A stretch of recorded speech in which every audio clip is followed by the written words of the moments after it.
Have a seat, have a seat. Welcome to the Church of Athreos. Hope you're excited. As far as your opening hand goes, yeah, it's kind of yucky. Let's go and mulligan on this one. I'm not a huge fan of that.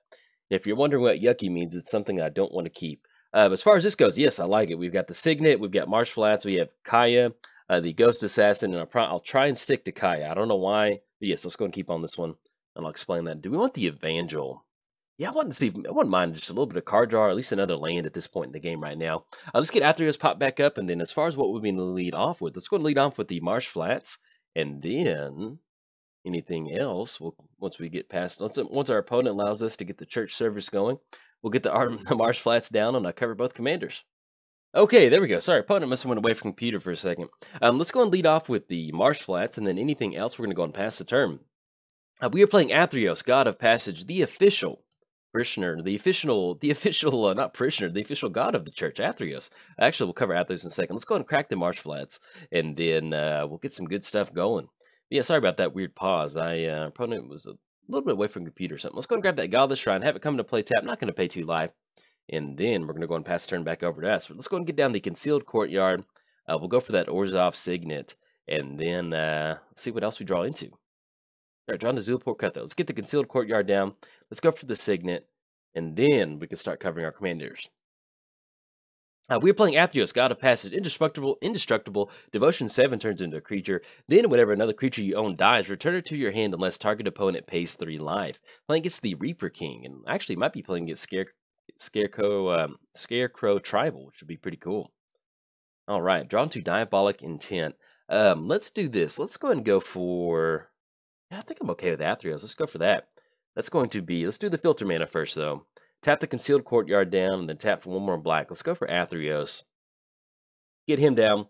That way it'll be a good church service, and we can go and pass the turn. We're playing against Reaper King. Other Scarecrows you control get +1/+1. Whenever another Scarecrow enters the battlefield under your control, destroy target permanent. So once our opponent gets down the Reaper King, we will be online for watching out for all of our stuff getting blown up. This didn't really sound like a lot of fun. And then let's see, we drawn to Viscera Seer. Let's do this. Let's go for Concealed Courtyard, tap the Signet down. Let's go for Viscera Seer, and then let's go ahead and tap out for Zulaport Cutthroat. I like that. If something kind of happens, we can go for the Scry in response to that. If not, hopefully we start hitting the land drops. Once we get that down, we can start rolling out some of the bigger stuff in our hand. Now, we do have Diabolic Intent in the hand. Let's see, Lightning Rig Crew deals 1 damage. Whenever you cast a pirate spell, untap Rig. Okay. I guess it's some sort of pirate Scarecrow deck. I guess it could be feasible if you have the, what is it? The Arcane Adaptation, I think? I can't remember. But something like that. But yeah, if you name pirates on Scarecrows or something like that. All right, opponent's going to be swinging in for 2, put us down to 24, and then they're going to go and pass the turn. I don't think we want to go for a Viscera Seer Scry at this point right now. And then what do we draw into?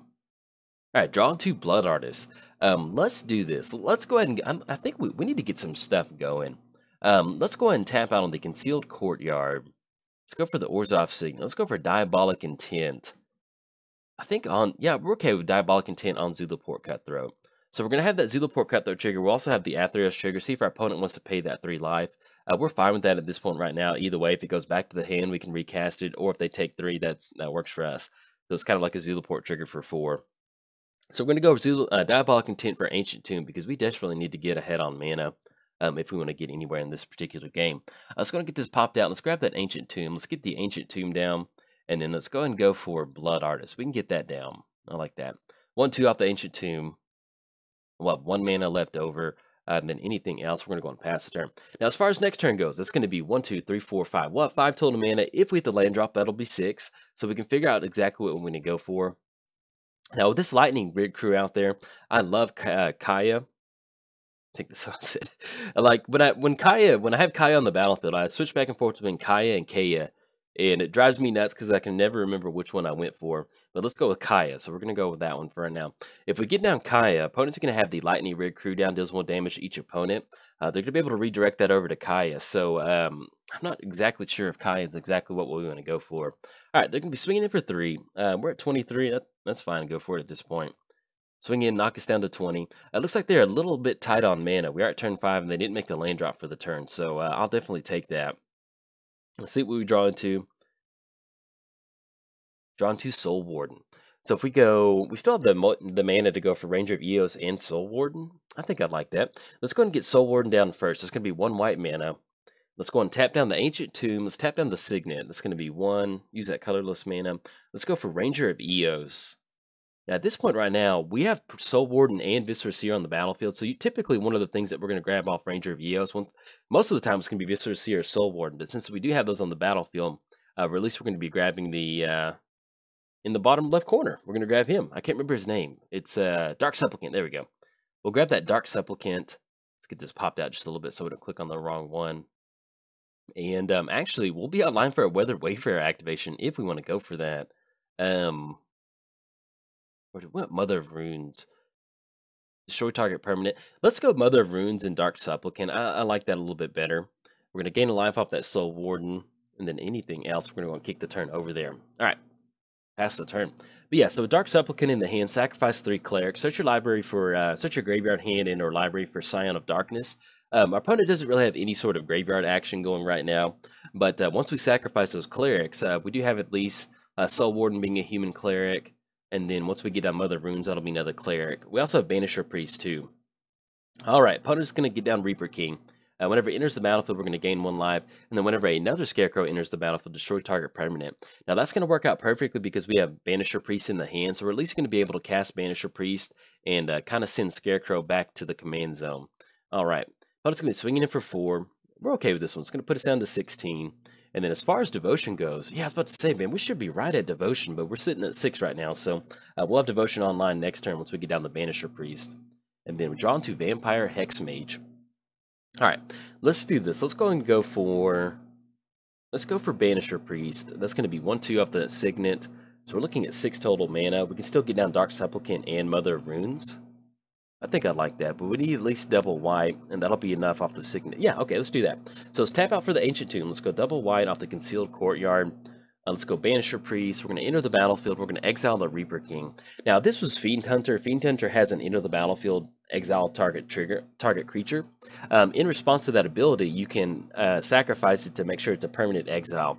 With Banisher Priest, it has to stick around for that effect to work. So we're going to go and take Reaper King on this one. We want to get rid of that effect. And we're going to gain some life off of Soul Warden too.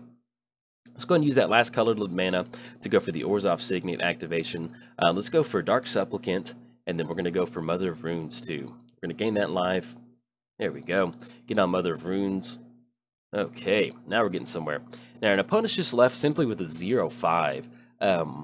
We can swing the whole crew on this one. That's going to be 8. We might even let Viscera Seer swing in here. Normally he's kind of back on chump blocking duties, but I kind of like swinging him in. Let's back off Blood Artist, and then we can leave Soul Warden swinging in too. Yeah, there we go. So that's going to be 4, 5. We're actually going to be swinging in for 10, putting them down to 16. Now, we're not really going to be able to close it out with Aristocrats at this point right now, but if we do draw into another one, deals 1 damage to each opponent, okay. Put us down to 16. And then that's going to be 5 total commander damage. Anything else, we're going to go and pass the turn to our opponent. All right, so we sent this Reaper King back to the command zone. But basically, yeah, if we draw into another like Zulaport or something like that, that's going to have all of our creatures kind of sacrificed for 2. And especially when you add on that Athreos trigger. All right, Pope's going to scoop it up. I guess that's going to be more than enough for us to kind of push past our opponent on that one. But you can see we're simply just overwhelming the board with a bunch of creatures. You get down Athreos, get that Devotion going. It's going to allow you to kind of swing past something like the Reaper King. Luckily, we were able to, that Banisher Priest was going to keep us off any of those sort of Scarecrows. Because if they get the Reaper King down and then they start getting those Scarecrows, exiling our permanents or destroying our permanents, that wouldn't be good to go from there. But let's see what we're going to draw into. And that would have been Flagstones of Tarkir and then Scrubland. So there's all the lands that we're looking for. But anyway, if you enjoyed the church service, like and subscribe. Thanks. Bye. Welcome to some Yargle, playing against the Tyrant of Jund. Yes, bring it. I know he's scared. Starts opening hand, goes, yeah, we're going to keep on this one. I like this hand a lot. We got Worn Power Stone and a Thran Dynamo. And we are missing some Voltron pieces, but hopefully we'll draw into that pretty soon. But yes, welcome to some Yargle, some official Frog Voltron. Actually, I'll cover Yargle in just a second. Let's go and get down Swamp. Do we want to go Dark Ritual into Worn Power Stone? Yeah, I think I like that a lot. Let's go Dark Ritual. Let's really set the tone for our opponent. Hey, what's happening? Worn Power Stone. All right, let's pass the turn. We're looking at 4 mana on turn 2. I like it. We're playing Yargle, Gluten of Urborg. When Nature's Lord. Okay. When Belzenek's Lieutenant Yargle grew too ambitious, the Demon Lord transformed him into a maggot. The frog that ate that maggot grew and grew until a ravenous spirit burst from its body, giving us Yargle. Look how nice he looks. handsome little boy over there. Let's go and get down Swamp. Yeah, let's keep it up. Let's set our opponent. We're going to set the tone again. Let's go and get down Thran Dynamo. Then anything else, we're going to go and pass the turn to our opponent. We're playing against Tyrant of Jolt. Karthus? Let's roll with Karthus. That sounds pretty safe. Flying in haste. Whenever Karthus enters the battlefield, gain control all dragons and then untap all dragons. Other dragons you control have haste. All right. Now, we are playing against Jund, so I would definitely love to get some sort of protection down for Yargle. Haunted Cloak. Yeah, I think that actually sounds pretty good. Let's go and get the Swamp down. It's going to be 1, 2, 3, 4, 5. Haunted Cloak from 1. I do want a Dark Petition at this point. We can exsanguinate, and that'll put us online for Dark Petition. Let's do this. Let's go ahead and go for Haunted Cloak. This is going to be 1, 2, 3. Haunted Cloak's not going to protect Yargle, but if they do have some sort of removal, we've got enough mana at this point right now to where we can really kind of, hopefully kind of push past our opponent. Let's go for Haunted Cloak. It's going to be 3, and equip for that one. Let's go for Yargle. 1, 2, 1, 2, 3, 4, 5. And one of the funny things about Yargle is that, Yargle's, man, there's no worse feeling in the world than just getting ripped by a lightning bolt off Yargle, but if you can get Yargle to stick around, oh, feels good. All right, opponent's going to go for Acidic Slime. Okay, taking care of the Thran Dynamo. I like that. They didn't have some removal. Let's go and go for Haunted Cloak on Yargle. That's going to be 1, 2 off Worn Power Stone. That's still going to make the land drop. That's going to be 5 total mana. We can go for Dark Petition. We will not have Spell Mastery online, though. Let's see. What's going to help us? Yeah, let's do this. Let's go for Dark Petition. That's going to put us at 1, 2, 3, 4. And let's pop this out. Let's go for Sword of Feast and Famine. Or I guess technically we could go for like something like Lightning Greaves to give it Swiftfoot Boost to give it some. Yeah, let's do that. Sword of Feast and Famine would be absolutely wonderful, but I think at this point we'll do that. And then with Haste, Trample, and Vigilance, not really going to be able to push past that Acidic Slime. So let's just go and pass the turn at this point right now. If we can somehow give Yargle first strike, that'll really help us kind of start pushing past our opponent.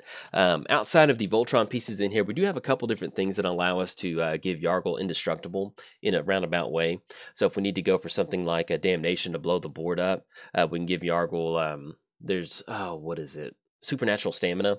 We can go for that. All right, Read the Bones. Actually pretty good on that one. I'll take Read the Bones and see if they're going to pay 1 on that one. If they do, I like that. They're going to get some card draw, but at least we're forcing this issue. Let's go and go for Swiftfoot Boots. Let's see if this is good. Go for Swiftfoot Boots. Let's go for the Equip on Yargle. All right, so we got him protected. Let's go for Read the Bones. Let's go for Grafted Exoskeleton. I think that sounds pretty good. Now with Rite of Consumption, if it would deal damage to target player, I gotta check on that one. Let's go ahead and put actually both of these on top of our library. All right, see if they want to pay 1 on that one. And then we're not going to push in because the opponent does have a Death Touch out there. Oh, never mind. So with sorry about that. So with Rite of Consumption, I was sitting there thinking, I was like, maybe if we give it Infect with the Grafted Exoskeleton, that it would, we could deal that damage, but it's just going to deal damage equal to its power. So opponent is sitting at 37. They gain some life off that Pacala Worm. And they draw into Grim Tutor. All right, see if they're going to pay that last Stomping Ground. Okay, they're going to draw the additional card. Let's do this. Let's go ahead and go for Grim Tutor. That's going to be 1, 2. And let's go ahead and grab that last sword of, oh goodness, I thought I clicked on a card on accident. I was like, oh, that's terrible. Let's go for Sword of Feast and Famine. Let's go and get that down. We'll use that last Sword of Feast and Famine. 1, 2, 3. We're not going to be able to equip it at this point right now. At least the next turn we'll be able to get that down. And then let's go and push past our opponent. So once we do get the Sword of Feast and Famine on there, we're going to be able to start attacking our opponent's hand. Also, we're going to give us protection from black and green, which is really important in this particular matchup. If they want to start swinging across at us, they can. Yeah, that's fine. Go for it. Coming across, and with that protection, it's going to allow us to kind of push past our opponent. And another thing that we can go for is we can go for Grafted Exoskeleton. So we equip for 2. We do need 2 more mana, though, so it's going to be a little bit hard for us to get that going. Oh, Decree of Pain. Destroy all creatures that can't be regenerated. Okay.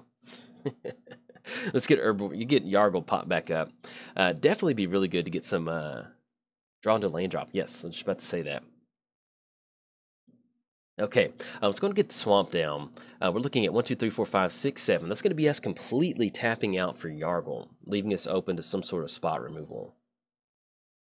That's going to send our commander attacks way back up. But even if they do have spot removal, I can't really see our opponent tapping out. So let's just go and force the issue. We're going to go on 1, 2, 3, 4. Get down Yargle, and then we're going to go and pass the turn. Keep our fingers crossed that that's good. Now, with Grafted Exoskeleton, we haven't gotten that down yet. Once we give Yargle an Infect, hopefully if we can push past our opponent's creatures, that's going to allow us to potentially go for an Infect win against our opponent, especially if they can't block us. Opponent's going to get down Kessig Wolfrun. 1, 2... Let me see. 1, 2, 3. 1, 2... Yeah, they've got a little bit of damage on that. We need to double check that. See if they're going to go for him. Opponent's going to go for Gruul Rage Beast. Okay. It's going to take care of Yargle, send Yargle back to the command zone. One way that we can bring Yargle back is we do have another card called the land that allows you to put your commander back into your hand. So that's something we definitely need to kind of get rolling. That'd be nice to draw into, I should say. Cover of Darkness. Let's do this. Let's go and go for a Grafted Exoskeleton. Yeah, we need to have it as much of an explosive turn as possible. If we draw into one of our mana producers or something like that, doubling our mana up, it's really going to allow us to maybe go for a pretty big turn to where we can, who knows, take care of something like this. Let's go and go for Cover of Darkness. It's going to be 1, 2. We're going to name Frog off that. Oh, yes. Name Frog, and then anything else we're going to pass the turn. But worst case scenario, if this video is not good, if we can't get Yargle going, this is exactly what we're trying to do with Yargle. Yargle's a little hard to record for. Either you end up with a really quick game, or you end up with these really long games, or for some reason you play Commander and I get matched against all the commanders that have tons of spot removal. So, but this is a really good spread of what we've got going on. If you want to see it, you want to get down stuff like Haunted Cloak, protection, some more protection for it, and allowing us to kind of push past our opponent. Then getting down something like Grafted Exoskeleton. All right, opponent's going to be able to swing in haste 24 with Kozilek and sacrifice 4 permanents. Why not? We'll sacrifice our lands, leave 1 swamp for Yargle. And opponent's going to close it out with that Tooth and Nail. So unfortunately, we couldn't get it going with Yargle, but I'm going to go and post it up just because you can kind of see this is the spread that we're going for. And yeah, I've been having fun with Yargle. In fact, if you enjoyed the video, like and subscribe. Thanks. Bye. Welcome to Grunn, the Lonely King. As far as opening hand goes, yes, I love it. We're going to keep on this one. We have three forests in the hand. We have Somberwald Sage, which is going to allow us to get down Grunn just a little bit quicker. And then Tireless Tracker, 2, and a little bit of card draw. So, beautiful hand. It's going to get down forest, and then anything else for 1. No, we're going to go and pass the turn. We're playing Grunn, the Lonely King, but he's not lonely today. We're going to see how big we can make him today with a bunch of +1 fun instant speed style spells. We're looking at 9 total mana to take advantage of Grunn. It's going to be if Grunn was kicked and it enters the battlefield. We are playing Grunn, the Lonely King. Kicker 3, so we're looking at 9 total mana to really take advantage of Grunn. And actually, I'll cover that in just a second. Let's go and get the forest down, and then let's go and go for Lightning Greaves. Get down Somberwald Sage next turn, and then we'll go for Tireless Tracker. Anything else, we're going to go and pass the turn. So, we get Grunn kicked. That's going to be 5+1 counters on it. Then, whenever it attacks, double its power and toughness until end of turn. Playing against Oros, the Avenger. We're looking at Mardu Dragons, or at least 1 Mardu Dragon. Whenever it deals combat damage to player, you may pay 3. If you do, it deals 3 damage to each non-white creature, which is definitely going to be Grunn. But thankfully, with Grunn sitting at 5/5, let's say that we do go for the kicker. It's going to allow us to at least kind of get out from underneath that 3 damage. All right, drawn to Paragon. Actually, pretty cool card for the deck, and I'll explain that. Let's go and go for Forest. Let's go for Somberwald Sage. Let's try to be as most mana efficient as possible with this one. Let's go and go for Lightning Greaves on Sage, and then let's go and go for Tireless Tracker next, not next turn, but as soon as we get the boots on there. It's going to be a triple green to our mana pool. Let's go and go for Tireless Tracker for 1, 2, 3. And then we're going to go and pass the turn. So we are looking at Grunn next turn if we want to end up going for that. Typically, if we're playing against Mardu, we're looking at Path to Exile, Terminate, any sort of removal. So I'd really like to get some sort of protection in the hand. So what we may end up doing is going for, we can definitely tap out on Sage to get down Paragon of Eternal Wilds, and then probably end up going for Harmonize just to kind of get our card draw going. And just want to get some sort of protection for Grunn. You can get him out there. We do have Lightning Greaves if we end up going for that. But with Lightning Greaves, it kind of shuts off a lot of our instant speed interactions, but that's something you definitely go for next turn. And with our opponent being tapped out, we might, but let's see what we draw into first before we end up going for that. I usually get hung up on trying to get the kicker cost for Grunn, but there's perfectly enough times where you can just start swinging in with 10-10 and make it a 2-turn clock. Let's go and get Forest down. Let's go. Yeah, I think I'm really liking that line of play. Let's go and get that clue token going off Tireless Tracker. Let's go for Grunn. It's going to be 1, 2, 3 off Sage, and then 1, 2, 3 off our mana base. Okay, get down Grunn. Let's go and shift the Lightning Greaves over to Grunn. Now, actually with Lightning Greaves, it's going to get protection from that. So we're not going to get that added bonus, unfortunately. At least it's happened earlier. Let's kind of double check. I think it stays. Never mind. It's going to change to 10-10, I think. Maybe okay. I played a game earlier where it seems like it didn't get that additional power and toughness whenever I had lightning greaves on there, and I thought that was strange. And so, anyway, we're going to get it for 10. That's going to be 10 total commander damage. And then anything else, we're going to go and pass turn to our opponent. Now, we will be online for commander damage next turn if we get down Paragon of Eternal Wilds. That's basically going to give all of our other green creatures +1/+1.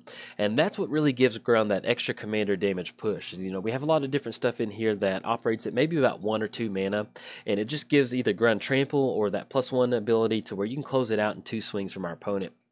Or at least 2 swings on our opponent. But let's see what they're going to route this turn. They don't have access to double black, so we don't really have to worry about some sort of board wipe. But they could be running Toxic Deluge. Opponent's going to go for Kolaghan Monument. Okay, that's fine. Go for it. We'll be online next turn for simply closing out with Grunn, so we're definitely going to go for that once we get out Paragon. And we can actually go and swing it with the whole crew if we wanted to, getting that additional bonus. But let's see what they're going to go for. It's going to be 2 total mana, and then the Kolaghan's Monument if they want to tap out for that. Okay, opponent's going to go for Shattering Blow on Lightning Greaves, exile target artifact. Yeah, that's fine. You know, that's going to put them leaving up only 1 either black or red mana. And so, with they might go for Vendetta or something like the Vendetta, but I think we're going to be able to close it out on this one. We're going to get the force down. We'll see what we draw into, but we'll definitely have it online once we go for Paragon. All right, let's go and get the force down. Let's go ahead and go for... there we go. Get that additional clue token. We'll go ahead and tap out on Sage. It's going to be 1, 2, 3. That way we can at least leave up some sort of clue tokens if we needed to go for that for some reason. Get down Paragon. That's going to give other green creatures we control +1/+1. That's going to make Grunn a 6/6. Going to make it 12 total coming across. All right, there we go. All right. We're going to swing across and end up with the 12/12 Grunn. And then Tireless Tracker, why not? You can go in there too into the red zone. Yeah, it is quick. Grunn's a lot of fun. You know, if your opponent's got some spot removal, they can definitely take care of Grunn. But you end up with a lot of quick games like this. But I'll still go and post this up in some form or fashion. I know we didn't see a lot of interaction from our opponent, but we did get Lightning Greaves down pretty quick, and 2 swings of Grunn, and you've got it. Anyway, if you enjoyed the video, like and subscribe. Thanks. Bye. Welcome to the Unesh value train. As far as our opening hand goes, yeah, let's go ahead and mulligan. Yeah, I'm not super wild about this. Let's go ahead and mulligan on that one. Yeah, I like that. We'll keep Burnished Heart. It's a little bit of ramp, disallow. Maybe we can kind of catch a Azusa on that one. Yeah, we'll keep on this one. And then Island on... Yeah, I'm going to go and put that one on top. We need to either lands or artifacts. Let's go and get the Island down. And then anything else, we're going to go and pass the turn to our opponent. Actually, before we cover the commanders, Unesh and I would like to thank you for flying on the value train today. We'd like to remind you that you are encouraged to follow your dreams, whatever those are. And I know there's a lot of different space competitors out there, space trains that you could be riding today, and we certainly appreciate it that you would take the time to ride on our value train into outer space with no really clear destination. I mean, that really says a lot. So we certainly appreciate that. And then I'll go ahead and cover our commanders in a second. Let's go and get the island down. Unfortunately, our opponent did lead off with an Elvish Mystic, so they will be online for that. I was hoping we'd catch Azusa with that disallow, but they're going to be able to go for that. Anything else, we're going to go and pass turn to our opponent. We're playing Unesh, the driver of the value train. Sphinx spells you cast cost 2 less to cast flying. Whenever Unesh or another Sphinx enters the battlefield under your control, reveal the top 4 cards of your library. An opponent separates those cards in 2 piles. Put 1 pile into your hand, the other pile into your graveyard. Playing gets Azusa, Lost But Seeking. May play 2 additional lands on each of your turns. There you go. All right, opponent's going to get on Azusa, and let's see what they're going to be able to show for it. Nothing. All right, no extra lands. I like that. Let's go and get the island down. Do we want to leave up Disallow? Maybe they're banking on some sort of ramp? Yeah, I mean, we've got 2 other islands. So yeah, let's go and pass the turn. If they didn't make any extra land drops off of Azusa, that means they've got either some sort of mana ramp, some sort of ramp in the hand, and hopefully we'll be able to catch that with the disallow and make sure that they kind of keep the ramp at least on our side of the board. But hopefully we can get down Unesh, see if they're going to swing in or anything. They must have a pretty good hand. Hopefully they're hoping to draw into an additional land or something like that. All right, opponent's going to be swinging in for 2. That will put us down to 28. And then, like I said, they swung in with that Elvish Mystic, so that's probably all they're going to be able to do for the turn. All right, nothing else. All right, let's go to get the island down. Yep, we're actually going to be online for Unesh. I still like leaving up Disallow on this one, but whatever they got in the hand, they kept it for a reason. So we're just going to go and pass the turn. We'll be online for Disallow to kind of counter whatever sort of thing they have. And then after that will actually be enough to go for a Pact of Negation too to kind of stop that. And then we can get down to Unesh and kind of start going from there. Now, they did make the land drop this turn, so they did draw into a land. We'll see if they're going to be able to show for it this turn, though. Okay, our opponent is tapping out for 4 total mana. Let's see what that's going to be. That's going to be the Hatchery. Enters battle with 2 charge counters on it. Do we want to let that stick, I guess? Yeah, that's fine. 2 charge counters created, 1 for each charge counter on it. It's going to be 5 total. Yeah, that's fine. Go for it. I mean, we could have gone for disallow, but at least we'll leave it for something later in the turn. Once again, we're sitting at 4 total mana, no swing in from Azusa. So I think at this point we'll probably... Ooh, Spell Swindle. I actually like that a lot. We're going to go and pass the turn. It's funny, like, I've been trying to record Unesh like a couple times. I got a pretty good video earlier where just the value train, just the cruise control button broke and we just went to top speed into outer space. Actually, probably went into another universe with how fast we were flying. But put a sneak... Okay. We could counter that activated ability, but we're going to let those snakes come on.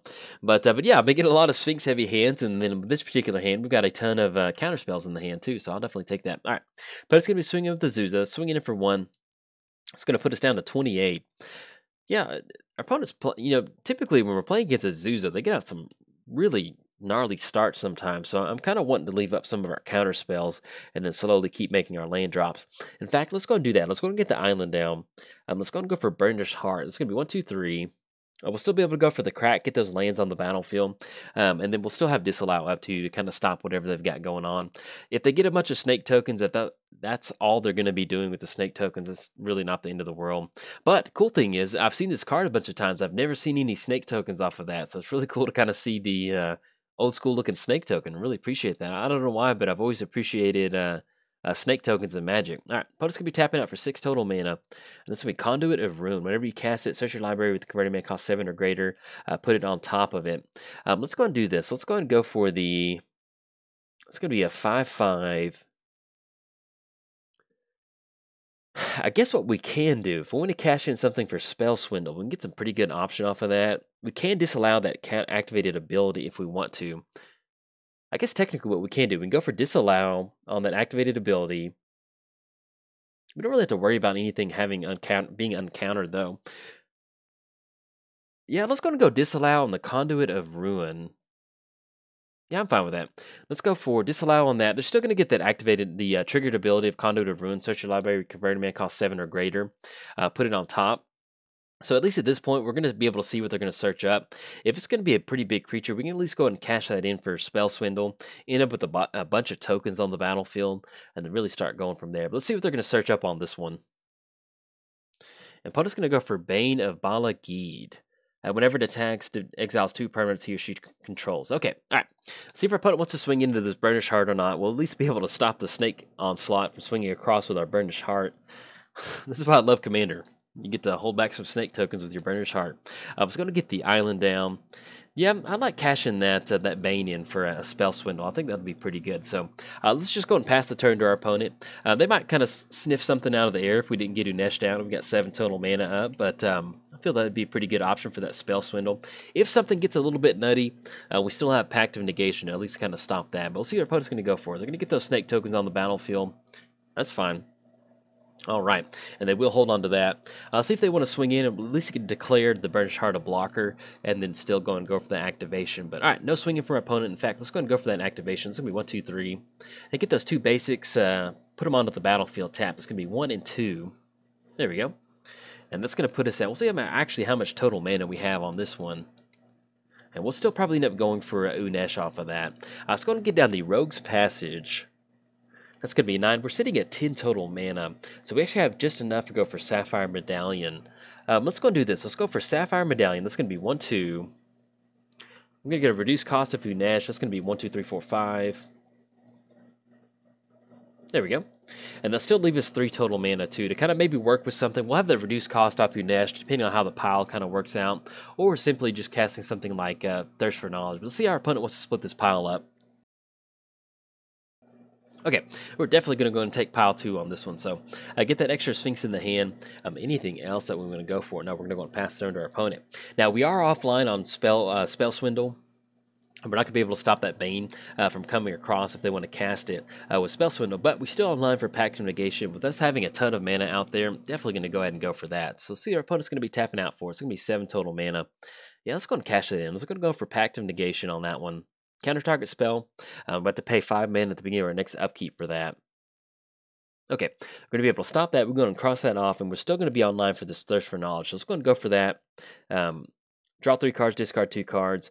Ooh, Panharmonicon. Hey now. Let's go ahead and get rid of... Ooh. So if we get rid of 2 cards... Let's do it like this. We're going to get rid of 2 cards. Do not want to get rid of Panharmonicon. We're going to get rid of Spell Swindle. And we're going to get rid of the...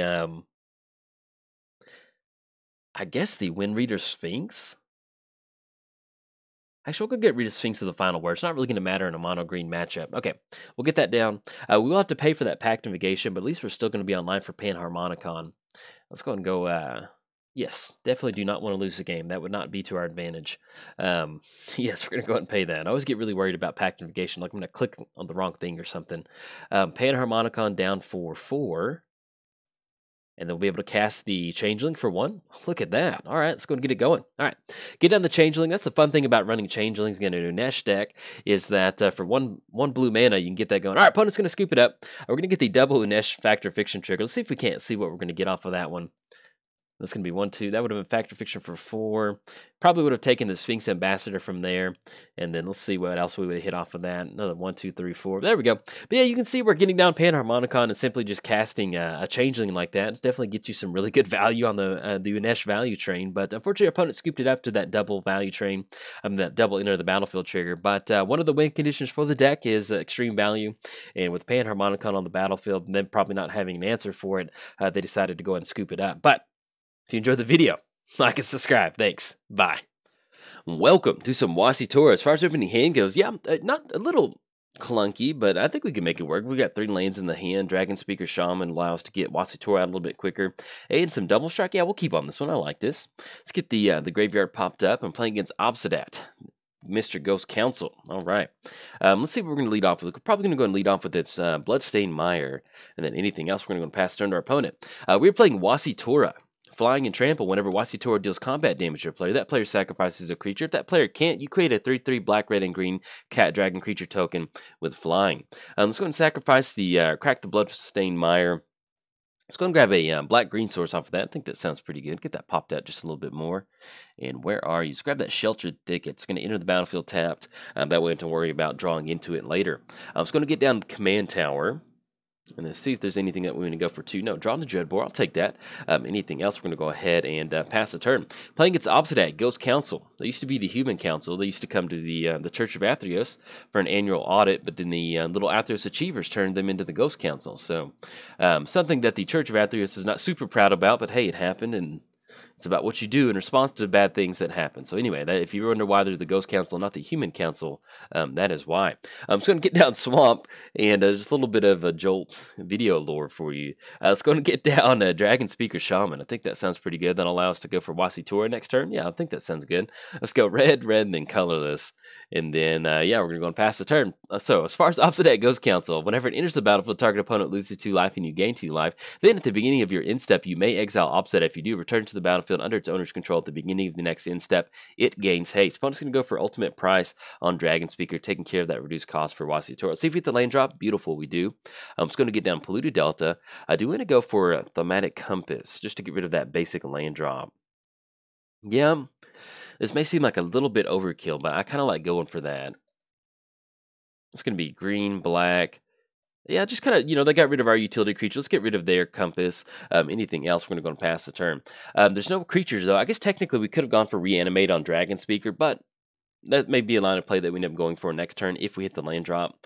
If we don't hit the land drop, we might end up going for that. Each player discards a card. You draw a card for each card discarded this way. Let's go and do this. Let's go and get rid of, at this point right now, we're going to get rid of Kolaghan. It'd be nice to have that. Kolaghan's great in the late game, especially once you start swinging in with the Wasitora and her cat dragons.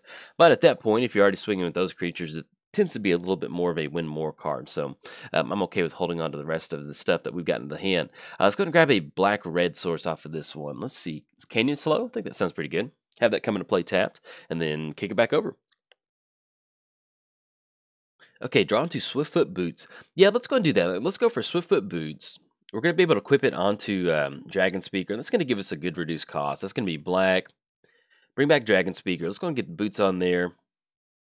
All right, let's go swinging for 2. It's going to put our opponent down to 28, and then anything else, we're going to go and pass the turn. Yep, I like that. It's going to give us a reduced cost off Wasitora next turn, and still give us just enough mana to get those boots over on the Wasitora and start swinging in. Now, the fun thing about swinging in with Wasitora is that there's an empty board. We're going to get that 3/3 Cat Dragon token onto the battlefield, and that really starts to really accelerate your clock. All right, opponent's going to for Gatekeeper of Malakir. A target player sacrifices a creature. We will be. It's going to be Dragon Speaker itself right there. So send it back. Once again, fingers crossed with the land drop, we'll be able to get that down and then start swinging for Wasitora. So we draw into. Drawn to Psychotic Fury. Let's do this. Let's go and tap out for Blood Mist. That way, at least, who knows if we get into a little bit of extra mana. We'll definitely be online with Blood Mist. And then once we get down Wasitora, with those Swiftfoot boots being a really good spot to hopefully kind of start making our opponent sacrificing some stuff. Let's get down Blood Mist, and then anything else we're going to go pass turn to our opponent. But yeah, so I put out Joyra. I think it's Joyra. So basically, in the entire video, I called it Johora. And, and some of these names, I'll look up a YouTube video, and whatever the YouTube video says, I'll just kind of like, all right, sounds good to me. So I'll just roll with it. So anyway, somebody said it was Joyra, and so I'm sure I'll forget by the next time I record Joyra and call her Johora. But anyway, that deck's a lot of fun. I had a lot of fun playing that one. If you haven't seen it, if you just happen to come across Wasitora, I highly suggest Johora versus Johora. That was a fun matchup. That was interesting. All right, so we drawn to 3 visits. We're going to go for 3 visits. That was, oh man, it was. If you haven't seen it, I don't want to ruin it, but it was a pretty good video, and it's just kind of one of those where you're like, all right, yeah. And then, oh no. All right, so let's go for 3 visits. Search your library for a forest card, put it on the battlefield, just put it on the battlefield, then shuffle your library. We're looking at 2 black swords. We're going to grab another red-green sword. We're going to grab Taiga. Anything else that we're going to go for? I guess technically, yeah, we're not. If we end up going for Dreadbore, opponent will simply just crack in response to that, and that will not really help us out too much. So we're simply just going to go and pass the turn.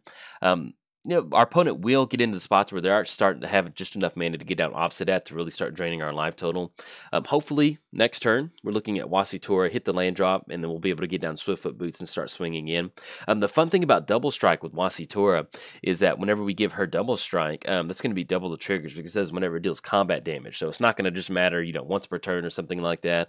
If you could somehow give Wasitora Triple Strike or Quadruple Strike, you'd end up with a bunch of those triggers where they have to sacrifice a creature. Then if they can't, we get that 3/3 black cat dragon creature token onto the battlefield. But you can see where we also, Blood Mist, it's always fun getting down Blood Mist, but just in case we can't get down Blood Mist for some reason, we've got some other cards in the deck, kind of like Psychotic Fury. Target multicolored creature gets double strike. And the fun thing about Psychotic Fury is we're going to be able to draw a card off of that. So for 2 mana, make your opponent sacrifice 2 creatures or get 2 cat dragons on the battlefield, and then draw a card. I'll take it. Alright, opponent's going to go for a Blood Baron of Vizkopa. Lifelink, protection from white and black. As long as you have 30 more life, opponent's 10 or less life, gets +6/+6, and has flying. Now, a Dreadbore, that's definitely going to keep us offline from taking care of Blood Baron. But let's say we rip into, it does not have flying. No, it does not. So if we hit the land drop, we're actually be in a pretty good spot. Alright, beautiful. Now, we do have to watch out for some spot removal. Our opponent does have 3 cards in the hand, but we can't play around it at this point right now. So we're going to go and force the issue. That's going to be 1, 2. Let's tap out for Cat Dragon colors. Cat Dragon's a symbol. There we go. All right. Let's go to get down to Wasitora. Let's go for the Swiftfoot Boots equip. See if this is good. If it's good, then we're going to be able to at least take care of 2 of those creatures. Keeping our fingers crossed. Oh, they've got it. They've got it, maybe. Go for the throat. Okay, that's going to take care of Wasitora. Send her back to the command zone in response to that one. It is nice playing against a... Wasitora, this particular, with the different decks that I build on my channel, I have all different builds. I have fun builds. I have...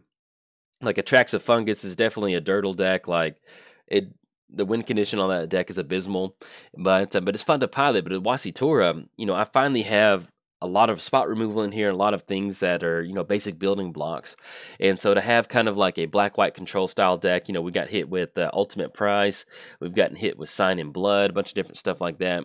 It's always fun to kind of get a control style matchup versus control matchup. It's kind of a little bit more on the same even. I played against Jota earlier. That was a little bit of a... as long as you keep Jota off the battlefield, you're pretty good to go. But when your opponent's just simply getting out a bunch of value creatures and taking care of the one creature you're getting on the battlefield, it ends up making for a pretty fun match. All right, opponent's going to get down opposite that Ghost Council. They're going to exile that one and get a little bit extra life drain from us. Let's see what we're going to draw into this turn. Something like a board wipe would definitely help us kind of take care of some creatures. Vraska the Unseen. Now, let's say their opponent's going to swing in. That's going to be 6 coming across next turn. That will put us down to Blood Baron will be active, +6/+6, and has flying. 1, 2, 3, 4, 5, 6. We're not going to have enough mana to get on Wasitora. It's almost, well, actually it's protection from white and black, so we're at least not even going to be able to target it with Vraska. Okay, we can go for Dreadbore on Gatekeeper of Malakir. Obsidat's going to come back in and still be online for that. I guess at this point right now, it's better than nothing. Let's just go and go for Vraska. I mean, we could go for Double Strike with Psychotic Fury if that's something that we wanted to go, but I mean, we're just going to hold on to it at this point right now. Let's just go and plus it. This is, I mean, it's not the best play in the world, but it's kind of the only really play we're going to make. We can go for the -3 on Gatekeeper, but let's just go and do this. Let's plus up on Vraska. Maybe it's going to send our opponent to either sending an Obsidian at Vraska. We can destroy that creature. Something happens to where maybe we can take advantage of Vraska. Who knows? Anything else, we're going to pass turn to our opponent. But yeah, there's always something nice about, at least when 2 decks are on the same power level and the same driving at the same speed, that kind of makes for some good interactive magic. But as far as Brawl goes, you know, that's one of the things that I really enjoy about Brawl is that it's some real, you know, you hear pros kind of like, you know, Modern's not interactive, and Brawl, man, it's one of the best formats I've played in a while, especially as far as interacting with your opponent goes. You know, there's going to be certain, obviously in every single format, there's going to be decks that aren't very interactive in some form or fashion, but with Brawl, you know, pretty much all my games go to about turn 10, and there's always a lot of back and forth, and at the end of the day, you know, I don't ever feel cheated, really. I always kind of feel like, all right, that's, you know, I got to do some stuff, you got to do some stuff, and then there's going to be a winner, but, you know, at the end of the day, you kind of, both parties had fun. Like I'm building the Adelies or Adley's blue-red wizard deck, so you'll be seeing that sometime soon, which is just a ton of fun. All right, but we're going to be able to keep down Savage Lanes. But at this point right now, we've got Blood Baron coming across. I think that minus ability, Dreadbore's not going to do much on this one. I guess at this point, we'll just still going to go for Psychotic Fury on Blood Baron. Maybe we rip into something like Damnation or something to kind of help us clean the board up. Toxic Putrefy, okay. Yeah, that's still not going to do anything. But the protection from black, unfortunately, is going to take care of it. Good game to our opponent. Hey, good game. They kept Wasitora off the battlefield. That one turn where we were going to be able to go for Swiftfoot Boots and Blood Mist, if our opponent did not have some spot removal, that definitely would have been turning the game into our favor. But they did, and that's magic, and they took care of the game, and they won the game. So, good game to our opponent, and definitely enjoyed it. And in fact, if you enjoyed the video, like and subscribe. Thanks. Bye.